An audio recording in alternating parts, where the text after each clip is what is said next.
অবশেষে আমিও বানিয়ে ফেললাম ভাইরাল আম মাখা রেসিপি। কিছুদিন যাবৎ ফেসবুক স্ক্রল করতে করতে এটা এতবার সামনে আসতেছিল আর দেখতে এত লোভনীয় লাগতেছিল যে আমারও আর সইল না। শেষমেশ আমিও বানিয়ে ফেললাম। তো আসসালামু আলাইকুম, সবাই কেমন আছেন? আশা করি সবাই ভালো আছেন। আপনাদের দয়ায় আমিও অনেক বেশি ভালো আছি। তো চলুন আপনাদের সাথে আজকে আমি ভাইরাল আম মাখা রেসিপি শেয়ার করি। তো প্রথমে একটা বাটিতে তেঁতুল আর শুকনো মরিচ নিয়ে আমি ভালো মতো মিশিয়ে নিয়েছি। ভালো মতো মিশানো হয়ে গেলে এর ভিতরে আমি নুন দিয়ে আবারও মিশিয়ে নিয়েছি। সবশেষে এর ভিতরে একটু পানি দিয়ে সবকিছু একসাথে ভালো মতো মিশিয়ে নিয়েছি আমি। যে আপুরা আমার মতো তেঁতুল বা টক জিনিস খেতে বেশি পছন্দ করো তারা একবার হলো বানিয়ে খেও, নাইলে তারাই সবচেয়ে বড় মিসটা করবা।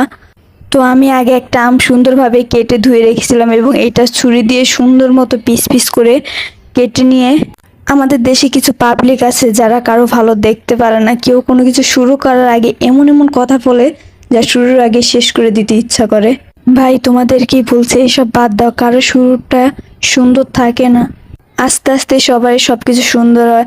তো সবশেষে আমার আম কাটা হয়ে গেলে এই তেঁতুলের মাঝে সুন্দরভাবে মিক্সড করে নিও এবং দেখো দেখতেই কত সুন্দর লাগতেছে। আর এই আম মাখাটা এত মজা ছিল, এত মজা ছিল, তোমরা যারা যারা না খেয়েছো তারা কখনোই বুঝবা না। তোমরা একবার হলো এভাবে বানিয়ে খেয়ে দেখো। তো অবশেষে আমার আম মাখা শেষ। সবাই ভালো থাকবা। আল্লাহ হাফেজ। টাটা।